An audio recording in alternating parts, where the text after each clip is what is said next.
In this video, I'm going to be talking about sexual objectification of the female body in the film Lolita, 1997, through the camera shots. Lolita is directed by Adrian Lyne and written by Stephen Schiff. It is the screen adaptation of Vladimir Nabokov's novel named Lolita. Before we begin, let me tell you a brief summary of the film. When a British guy named Humbert was 14, he fell in love with a girl, but later she died of typhoid. In his middle age, Humbert is now a professor who travels to the States to teach English literature in New Hampshire. He then decides to rent a room in the home of a widow named Charlotte Hayes because he's sexually attracted to her 14-year-old daughter named Dolores, or Lolita, or Lo. Humbert decides to get married with Charlotte only because he wants to get close to Lo. His wife later finds out about Humbert's love for her daughter through his diary. Charlotte rushes out the house, gets struck by a car, and killed. Humbert then can openly pursue his sexual relationship with his stepdaughter. Humbert and Lo then travel across the country, and in one of the motels, Lo encounters this mysterious playwright named Claire Quinty, who Lo seems to be sexually attracted to.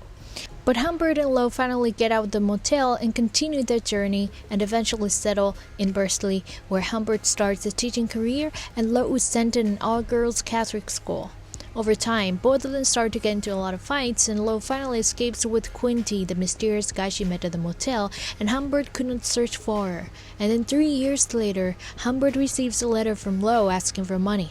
Humbert visits Lo, who's now pregnant with someone, and he asks her to run away with him, but she refuses. Still, he gives her the money. Lo also tells Humbert that she ran away with Quinty, who tracks young girls in order to use them in child pornography. But Quinty threw her away because she refused to be in one of his films.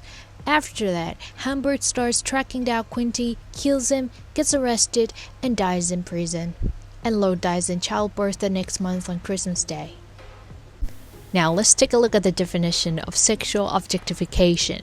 Fredrickson and Roberts define sexual objectification as occurring whenever a woman's body parts, or sexual functions are separated out from her person, reduced to the status of mere instruments, or regarded as if they were capable of representing her.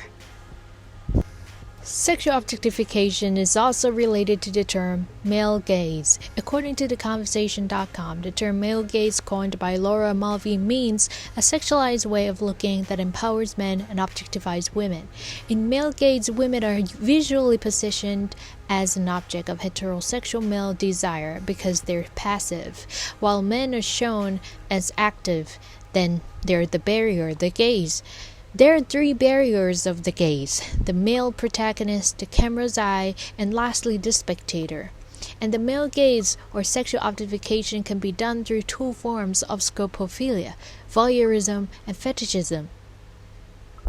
Now, what is shot size? Shot size is how much of the setting or subject is displayed within a given frame of a video.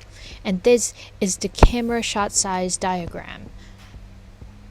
So let's start with the first scene where Lo and Humbert meet each other for the very first time.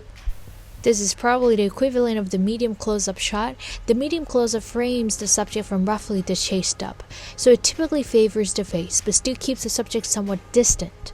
But here, the character's body is presented in the frame horizontally instead of vertically.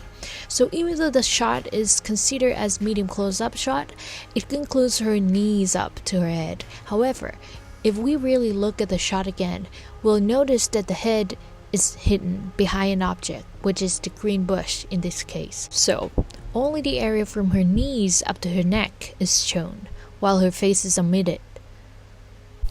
Another similar example is this shot where Lo's body is shown except her face. It seems like her face is frequently cut out, or in other words, the focus is on her neck down to the rest of her body.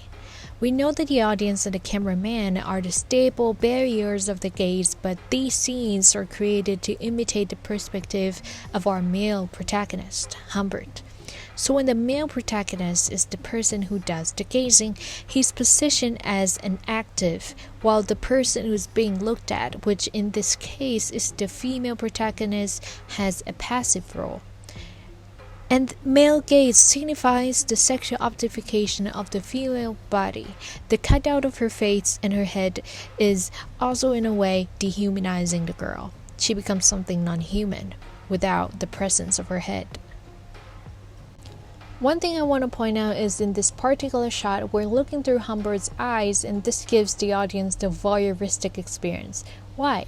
Because we're secretly observing the girl through the slight gap of the door, and the subject, who's doing her own thing on her own bed, doesn't know she's being watched. So we're the voyeur, Humbert is the voyeur, the cameraman is the voyeur, while Dolores is the subject.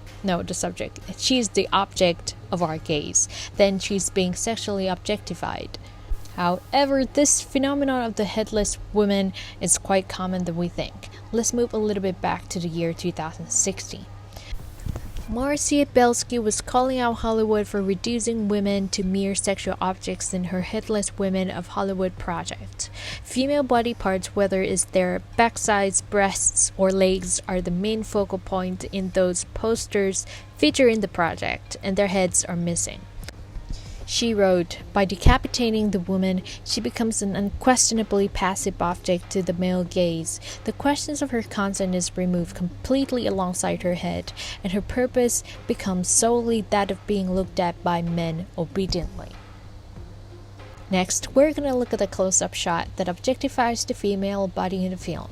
The close-up shot is used when you want to reveal a subject's emotions or reactions. The close-up camera shot fills your frame with a part of your subject. If your subject is a person, it's often deaf-faced, according to StudioBiter.com. But that doesn't apply to this example, as only her feet are shown in the frame.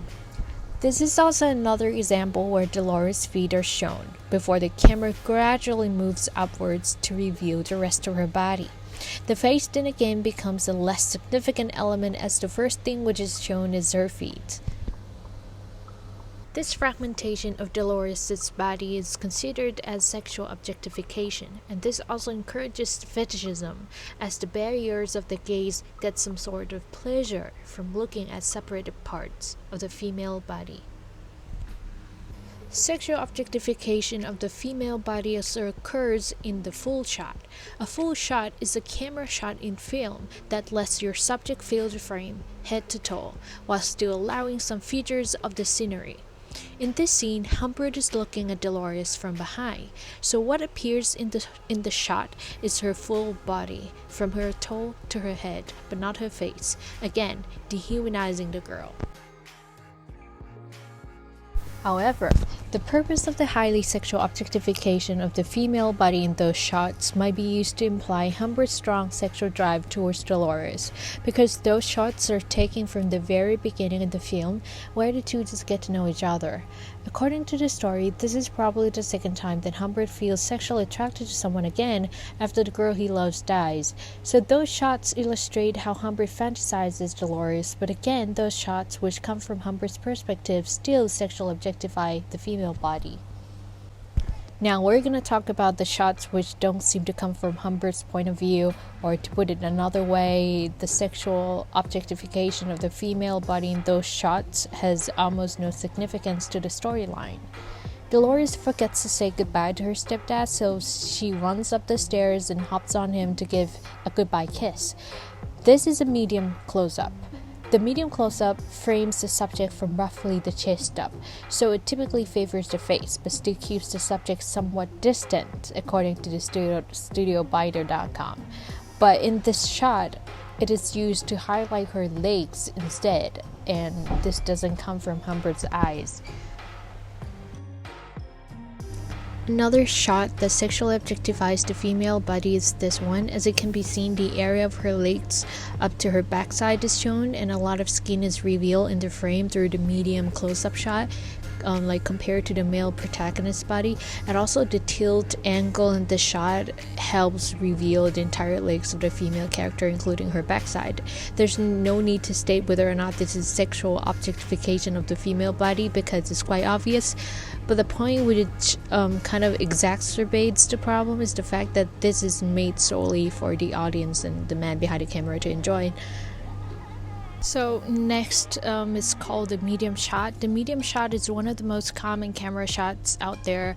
It frames from roughly the waist up and through the torso, so it emphasizes more of the subject while keeping their surroundings visible. However, even if the shot does show the waist up of Humbert, the focal point is Dolores' legs, and the camera moves to the left side where her face is located. As you can see, this doesn't come from the male protagonist's point of view, of course, and the presence of her feet and then her legs in the frame almost has nothing to do with the plot. Instead, she's just being the object of the gaze for the audience and the man behind the camera, because the point of the scene is mainly to show how both of them get along during their road trip. There's no sexual tension in that scene.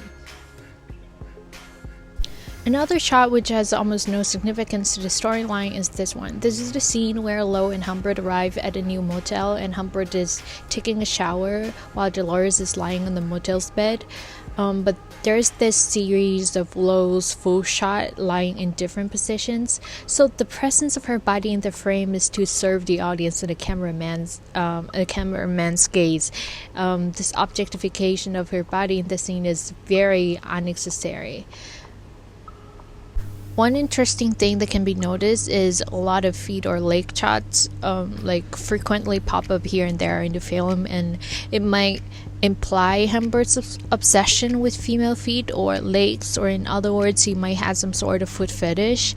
A foot fetish or podophilia is where feet, legs, stockings, shoes, or socks trigger sexual arousal in a person. So even though this matter is never mentioned throughout the course of the film, but it's quite noticeable to a certain extent. For example, this is the scene where Humbert is taking off Lo's socks, and we see that her full leg is on display in the frame.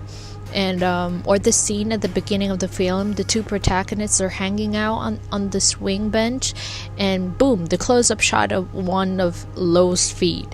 And this might imply that Humbert is feeling some sort of sexual tension from touching her feet. Her foot, I'm sorry. Or in the scene, Humbert doesn't allow Lo to participate in the school play at first, so Lo seduces him and indirectly offers him sex in exchange for his permission. And Lo seems to know that her feet or her legs can arouse Humbert, so that's probably the reason why she starts rocking his chair with her foot. And that's about it. Thank you so much for listening.